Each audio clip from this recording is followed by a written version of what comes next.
Alors ici, aujourd'hui, nous avons l'auditeur militaire. Nous réunissons tous les gens ensemble, tous les acteurs qui luttent contre les violences sexuelles et on se rencontre une matinée par mois afin de développer un thème. Et aujourd'hui, nous parlons des réquisitions téléphoniques.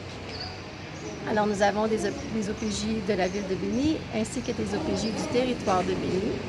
Et nous discutons des meilleures pratiques et en fait aujourd'hui comment bien rédiger une réquisition téléphonique lors des enquêtes. Et le tout est dans le but d'harmoniser les pratiques partout sur le territoire de Béni et pour faciliter le travail de tous et chacun et ainsi récolter de meilleures preuves pour les dossiers. En fait, on a remarqué qu'il y avait un peu un manque de connaissances à ce niveau.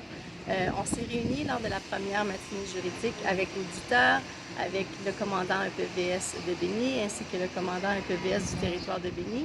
Et on a identifié quelques thèmes où est-ce qu'on a remarqué des lacunes de certains OPJ et où est-ce qu'on voulait aussi améliorer les connaissances. Et comme il y a un nouvel auditeur militaire ici à Béni, il est très disponible, il est très engagé.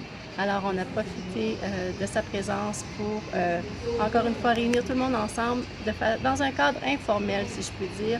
On oublie un peu les rangs et tout ça, et tout le monde peut poser des questions concernant leur dossier ou concernant des petites choses qu'ils veulent améliorer en fait de connaissances. En fait, j'encourage tous les participants à redistribuer les connaissances qu'ils apprennent aujourd'hui à leurs collègues qui n'ont pas pu venir aujourd'hui.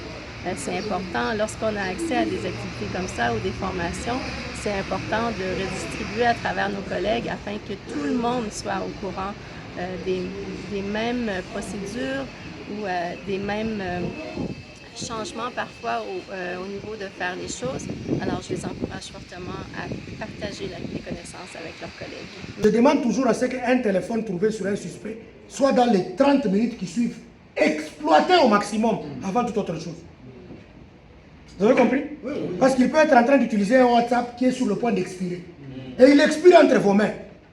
Quand le WhatsApp expire entre vos mains, vous n'avez plus accès.